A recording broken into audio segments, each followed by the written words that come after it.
May the best person win, Amina. I mean that. She ate the food I cooked. She wore the confidence I helped build. She stood in the runner-up spot I pushed her toward. And then, the moment I turned my back, she walked straight into the office and collected the form for the one position in the whole school that she knew was mine. Not because she wanted it, because she didn't want me to have it. Sit with that for a second, because I need you to understand, this is not a story about an enemy. This is a story about a friend, and sometimes that is so much worse. Welcome back. This is fablesbytimo. I'm so glad you are here. If this is your first time, please subscribe and hit the notification bell so you never miss a story. If you've been here before, thank you, genuinely. Drop a comment below. Share this with someone who needs to hear it today, and let's grow this community together. Now, let's get into the story. The first time I saw Amina, she was laughing. Not a polite laugh, the kind you offer in a new place when you are still figuring out where you fit. No, this was full and unfiltered. The kind of laugh that filled a hallway and turned heads and made strangers smile without knowing why. I noticed her the way you notice a fire in a dark room. You can't help it. The light just pulls you. We were both new students, both far from home, both trying to figure out how to survive the first weeks of nursing school, where the workload hit you like a wall of water, and the upperclassmen looked at you like they already knew something about you that you hadn't yet discovered for yourself. We became friends, the way some friendships happen, not slowly and carefully, but all at once, like a door swinging open. Same dormitory block, same early morning schedules, walking to lectures together, sitting side by side in the clinical lab, staring at equipment that looked more complicated than our futures. Her name was Amina. My name is Kate. And for a long time, those two names were said together, the way people say peanut butter and jelly, or sunrise and morning. You rarely heard one without the other. But every story has a beginning. And every beginning, if you're not careful, plant the seeds of an ending you never saw coming. People who knew us on campus would describe us differently. Kate, that's me, was the quiet one. Not shy, exactly. More like deliberate. I chose my words carefully. I had been raised to believe that your character was the most valuable thing you carried into any room, and I was not about to set it down carelessly. Teachers noticed me because I showed up, not just physically, but mentally. I was present. I asked questions. I stayed after class when something wasn't clear. Not because I was performing, because I genuinely cared. I wanted to be a good nurse. I wanted to earn every single thing I would one day have. Amina was brilliant. And I want to be careful to say that because it is true. She had a quick mind, the kind that grasped concepts fast and made connections other students missed. But brilliance on its own is only potential. Potential without discipline is just a beautiful bird that never learns to fly. Amina had the wings. She just kept choosing to stay on the ground. His name was never important to this story. The boyfriend. I never hated him. He was just a young man who wanted her time, and she gave it freely, in ways that were quietly costing her more than she understood at the time. 3 days at a stretch, sometimes more, she would vanish from campus. Dormitory bed empty, seat beside me in lectures vacant, shared textbook unopened on the desk. I covered for her when I could, told concerned classmates she wasn't feeling well, saved notes from the days she missed, filled her in quietly on everything she'd been gone for. But every time she walked back through that door, bag over her shoulder, unbothered smile in place, I said the same thing. She had been gone for 3 days, again. I was sitting at the small desk between our beds, textbooks open, highlighter in hand, when the door swung open and she walked in like she'd only stepped out for 5 minutes. I watched her drop her bag, kick off her shoes, stretch her arms above her head with a long, satisfied sigh. "Amina," I said quietly. She turned. Something in my tone made her slow down. "What?" You missed the anatomy practical. She paused. I know. You missed the Tuesday lecture notes. The ones Mrs. Osei said would come up in the mid-semester test. You've been gone 3 days. 3 days, Amina. This program doesn't stop because you're not here. The exams don't care where you were. The assessors don't care that you were in love. I turned in my chair to face her fully. You are smarter than almost everyone in that classroom. Do you know what it does to me to watch you throw that away? She looked at me for a long moment. Then she sat on the edge of her bed, pulled her pillow into her lap, and said softly, not defensively, just softly, you worry too much, Kate. Someone has to, I said. She smiled. That warm, impossible, unbothered smile. The one that made you want to shake her and hug her at the same time. And she fluffed her pillow, laid down, and was asleep in 10 minutes. I turned back to my textbooks. I worried exactly the right amount. I just didn't know yet what I was really worried about. It was a Tuesday morning when the notice went up on the school bulletin board. Annual Beauty and Talent Pageant. All students invited to participate. Registration closes Friday. Half the female students on campus practically vibrated with excitement. There was something about the pageant that made ordinary weeks feel extraordinary. The rehearsals, the outfits, the quiet electricity of competition floating through the corridors. Me? I looked at the notice, shrugged, and kept walking. I was not a pageant girl. It wasn't insecurity. It was just that competing for a crown felt disconnected from the things I actually cared about. I was there to study, to build something lasting. But then, I thought about Amina. I found her that evening, stretched across her bed, phone in hand, scrolling through something with that faraway look she got when she was restless. There's a pageant, I said.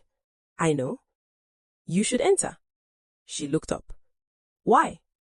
Because it would force you to show up for something here, on this campus, in front of these people. Amina, you have something. You know that. You light up a room just by walking into it. You should let people see that. Are you entering? I paused. Then, I'll enter. But only if you do. We go together. She smiled slowly. Fine. Together. I did not prepare the way a serious contender prepares. I showed up. I participated. I didn't campaign or solicit votes or stay up crafting strategy. I was not there to win. I was there because showing up has always been one of the truest things I know how to do. Amina threw herself into it entirely.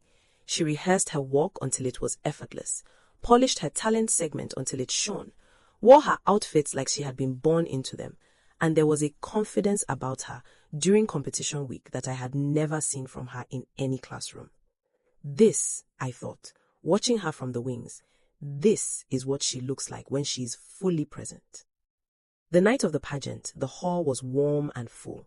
When they called Amina's name as first runner-up, I was the first person on my feet. I clapped for her the way you clap for someone you love, loud and unguarded, without a single thought of my own result. My result? Best talented. No crown, no final stage. And I was not disappointed, not even close, because I had not come to win a crown. I had come to push my friend off the ledge of her own hesitation, and she had flown. That was more than enough. There are people who dream casually, who say one day, maybe, and mean it loosely, like a travel plan with no booked ticket. And then there are people whose dreams have roots. Mine had roots.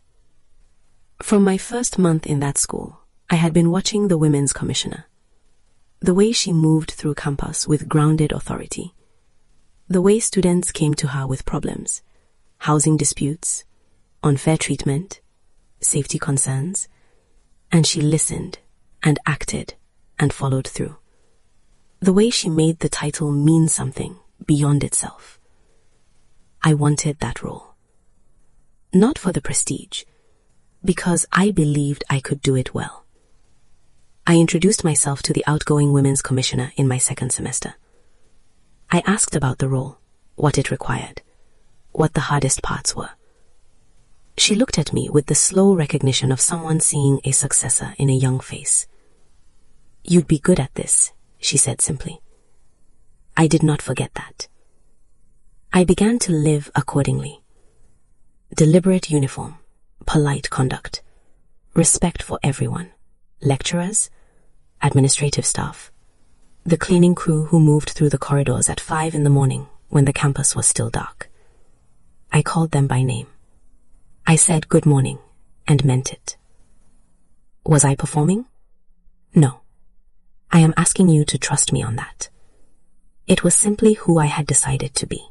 It was an evening in late semester, and Amina and I were sitting outside the dormitory block, watching the sky go orange behind the campus trees. The kind of evening that makes everything feel a little more honest than usual. "I'm going to run for Women's Commissioner," I told her. She nodded once, but said nothing. I glanced at her. "You should run for something too. Class rep, welfare committee, anything. You have the kind of personality that makes people comfortable. That matters in these roles, Amina."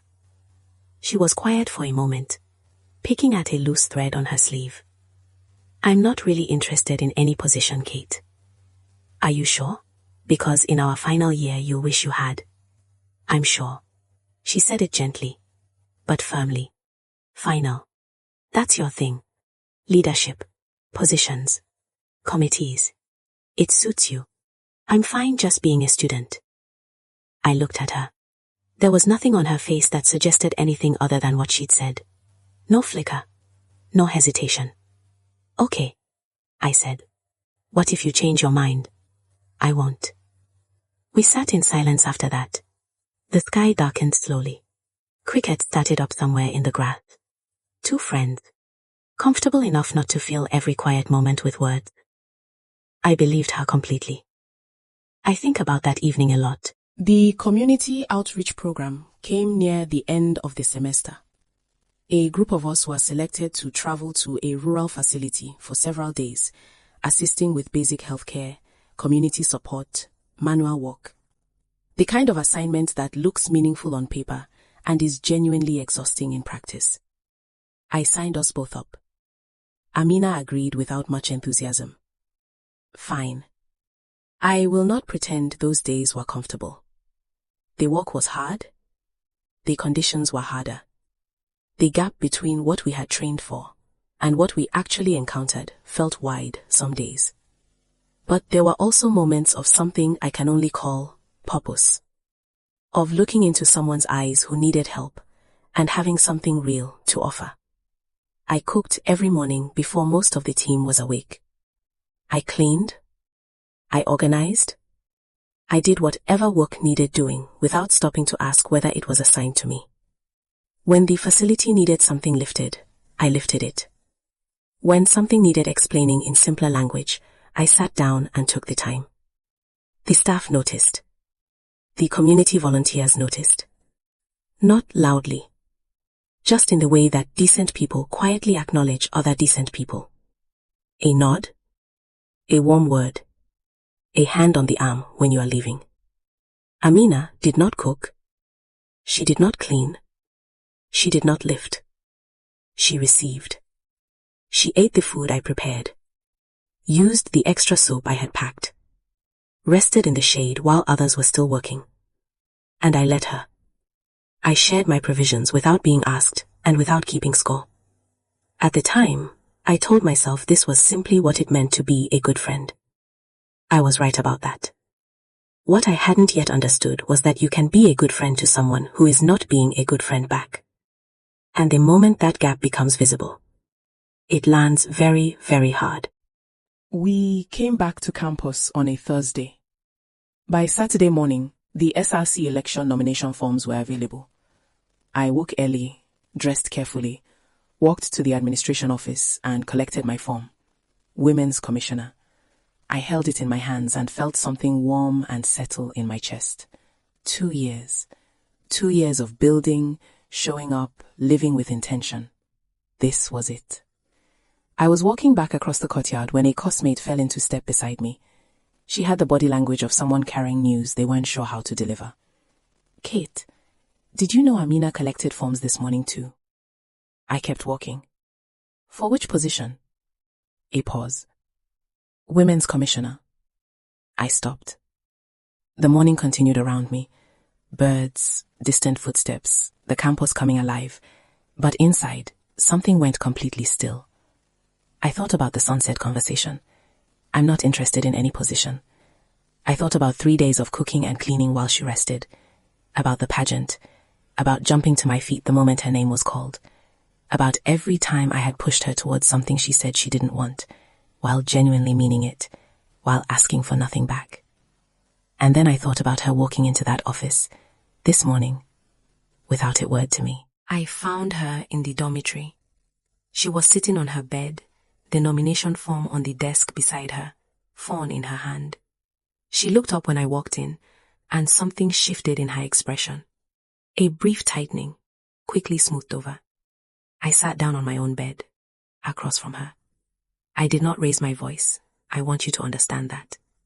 I was calm the way only genuinely hurt people can be calm. The kind of calm that costs something. "Amina, Kate, let me finish." I folded my hands in my lap. "You sat with me outside this dormitory and told me, directly, clearly, that you were not interested in any position. Not class rep, not welfare, nothing. Those were your words. And I accepted that." She opened her mouth. I continued. "This morning, you went to the administration office and collected the form for women's commissioner. The one position on this campus I have told you, repeatedly, that I have been working towards since our first year. You didn't call me. You didn't knock on this door.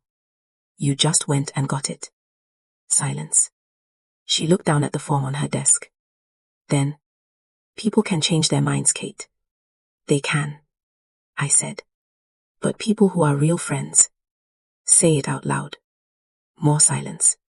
The fan in the corner turned slowly. Outside, someone was laughing in the courtyard. I stood up.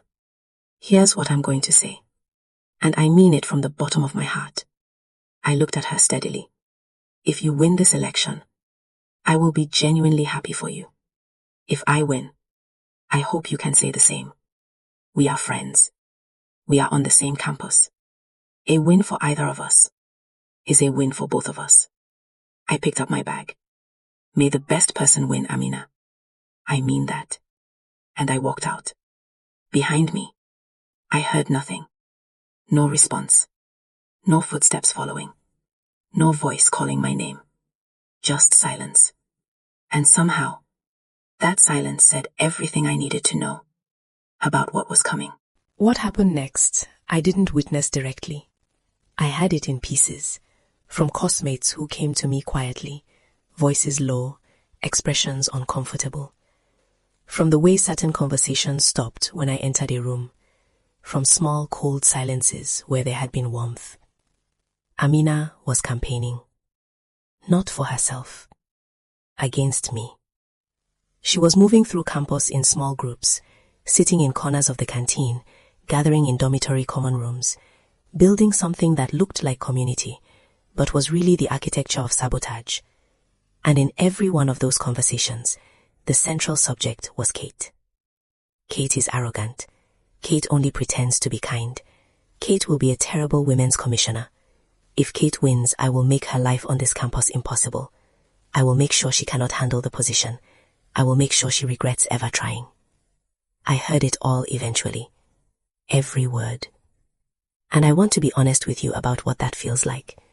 Because if you have never heard that the person you fed, whose tears you dried, whose name you said with warmth in rooms they were absent from, has been saying your name in the dark, with intentions that look nothing like friendship, it does not feel like anger first. It feels like grief. Like standing in front of a mirror and discovering the reflection was never quite accurate.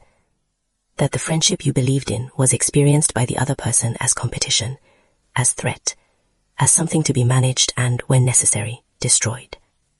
It feels like loss.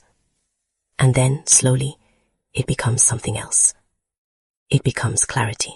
The interviews were held on a Wednesday. Each candidate sat before a panel.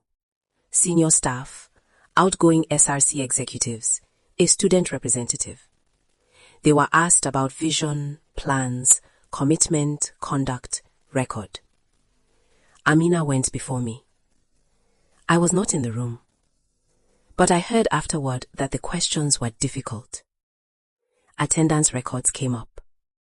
The outreach program came up. High involvement, or lack of it, on campus came up in ways that had no comfortable answer. There are questions you can prepare for, and there are questions that simply ask your record to speak for itself. When the results came in, it was not close. I won by a margin that needed no interpretation. Somewhere in the crowd, I knew Amina was watching. I did not look for her face. Some results don't require a witness. I had hoped that after the election, something in Amina would settle, that the loss would be processed and released, the way mature people release the things that don't go their way, and that we might find some version of friendship still standing in the wreckage. I was wrong. She escalated. Now there was no pretense. She wanted me to fail, publicly, completely. And she worked at it with more focused energy than I had ever seen her from in a classroom. She went to the junior students, the newly arrived girls, still finding their footing, and warned them away from me. Told them not to cooperate when I called on them, not to obey, to disrespect my authority. And some of them, trusting the upperclassmen in front of them, listened. There were days I would send a junior on a simple task and they would turn away without a word. Days when the position I had earned felt like a chair with one leg removed, always on the edge of collapsing. But I held it. Not through retaliation, not through gathering my own loyalists and launching a counter-campaign. I held it the same way I had earned it, through presence, consistency, and the quiet refusal to become something unrecognizable just because someone needed me to. I kept doing the work. When they ignored me, I found another way. When the rumors spread, I let my actions answer. When the noise got loud, I went quiet and went back to the books. Were there hard nights? Yes. There were nights when I sat alone in the quiet of the empty dormitory, the campus still outside, and felt the full weight of it pressing down. When I asked myself honestly whether any of it was worth it. And every time, the answer that came back was the same. Yes. Not because I was unaffected, because I had started this for a reason that had nothing to do with Amina's approval. I was not doing this to survive her validation. I was doing it because I believed in something. And believing in something means carrying it even when it is heavy. Especially when it is heavy. Word reached me near the end of the academic year through the quiet network of honest friends who had kept me informed since the beginning. Amina had made a declaration. She had gathered her people and told them, Kate can keep her position. I don't care about that anymore. But I will be the best student of this school. That crown, she will never take that from me. I will outwork her. I will outstudy her. When we walk out of here, everyone will remember Amina. I heard it and felt something complicated move through me. Sadness first. For the brilliance I had watched her redirect from her own future into a campaign against mine. For the girl who used to laugh in hallways and fill rooms with light, who had let resentment hollow her out quietly over months until there was more bitterness than brightness left. But something almost like understanding too. Because I knew what it felt like to want to be excellent. To feel in your bones that you had something worth proving. The difference was always what you chose to build with it. The end of the academic year is its own kind of reckoning. Examinations, clinical assessments, final projects. Every choice you made over the preceding months. Every morning you opened a textbook instead of sleeping in. Every weekend you spent studying instead of running off campus. All of it landing at once on a set of pages that would reflect your discipline or expose your absence of it. I had studied all year. Not frantically, not desperately. Steadily, systematically. With the focus of someone who genuinely cared about what they were learning. I was going to be a nurse. These were not just exam questions. These were the knowledge and skills that would one day be entrusted with people's lives. I treated them that way. When the results came, my name was at the top. Best student of the school. I read it 3 times. Not because I doubted it. Because I wanted to feel it fully. To let it settle into me. Without rushing past it. I had worked for this. I had endured for this. I had been mocked and undermined and whispered about and had shown up anyway. Every single day. And this was what showing up looked like. Spelled out in ink. Best student of the whole school. Amina's results came the same day. She had received a referral. She would have to return to rewrite. The academic crown she had declared, with such fire, such certainty, would never belong to me. It had slipped through her own fingers. Not because I took it, but because she had spent a year watching me instead of building herself. You cannot build a monument to spite. It does not hold. I want to tell you that I felt nothing when I heard that I had risen above it entirely. But the truth is more human than that. For one moment, something in me exhaled. The long breath of someone who has been carrying a weight for a very long time. Not joy. Something quieter. The relief of a person who trusted the process. When every day gave them reason to doubt it. And was proven right. And then it passed. And what was left was grief. Genuine grief for Amina. For the girl I had met on the first day of school. For the brilliance she had. Real, undeniable brilliance. That she had spent a year burning down instead of building up. She had not failed because I excelled. She had failed because she had spent so long watching my path that she forgot to walk her own. Bitterness is a hungry thing. It consumes everything you feed it. And eventually, it starts on you. We graduated. Or rather, I graduated. Amina would return for her rewrite, a semester behind, carrying the particular heaviness of unfinished business. I do not know what became of her entirely. I know what became of me. I walked out of that school with my diploma, my award, my record, and with relationships built honestly. With teachers who had watched me and trusted me. With classmates who had seen what I was made of when pressure was applied. With the people from the outreach facility who had given me something that day that I can only call respect. The real kind. And kind. That money cannot purchase and titles cannot manufacture. I walked out as the women's commissioner who had held the position with dignity, even while someone worked daily to strip that dignity away.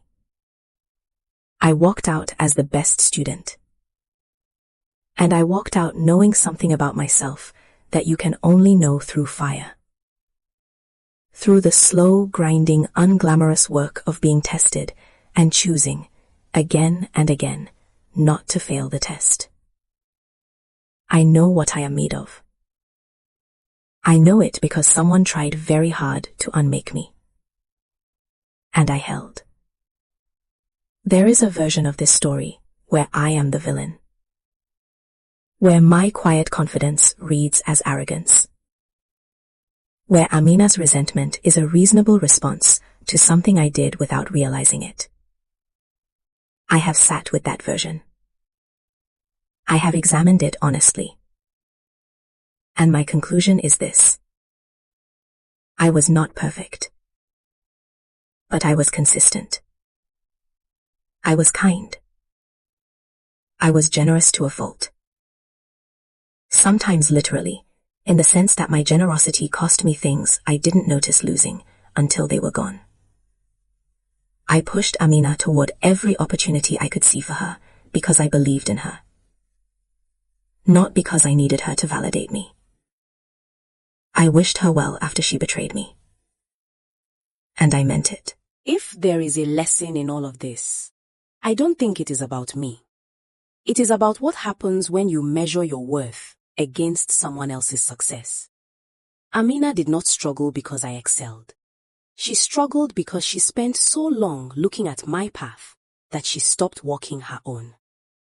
If you are a kid, the people who cannot celebrate your success are showing you a map of their own unfulfilled potential. Their resentment has almost nothing to do with you. Stay focused. Stay decent. Let your results speak in a language that gossip cannot translate and sabotage cannot silence. If you are somewhere between Kate and Amina, you still have time. Whatever grudge you have been sharpening in the dark, set it down.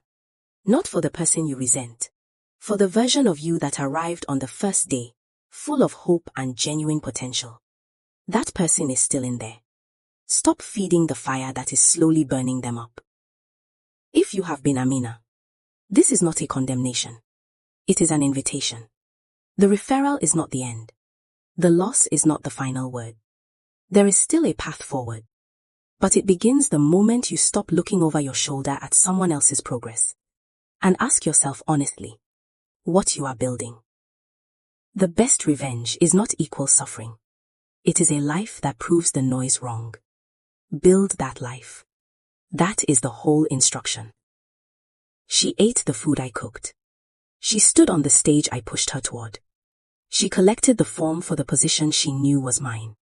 And when I won anyway, when I became the best student of the school, I didn't celebrate her failure. I grieved the friend I thought she was. And I walked forward. Because that is the only direction that has ever made sense to me. The end.